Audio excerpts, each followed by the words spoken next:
Hello friends, welcome to our YouTube channel, and if you haven't yet subscribed to our channel then please subscribe to our channel.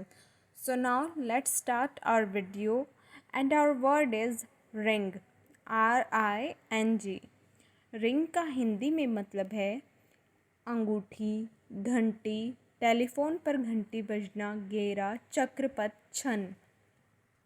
यानी जैसा कि आपने अभी देखा कि ring के बहुत सारे मतलब हैं। जैसे अंगूठी जो एक गहना है उसे भी रिंग कहा जाता है। घंटी जैसे डोर बेल हो गई या मंदिर की घंटी, तो उसे भी रिंग ही कहा जाता है।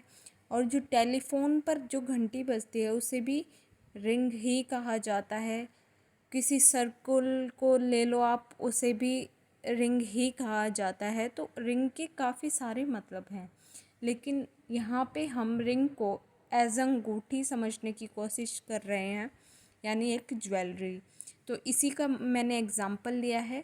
आई होप आपको समझ में आएगा। चलिए देखते हैं। A fisherman was caught selling the Kings ring in the बाज़ार। एक मछुआ राजा की अंगूठी बाजार में बेचता हुआ पकड़ा गया। आज की वीडियो में बस इतना ही। आई होप आपको ये समझ में आई है। Thank you for watching and please subscribe to our channel.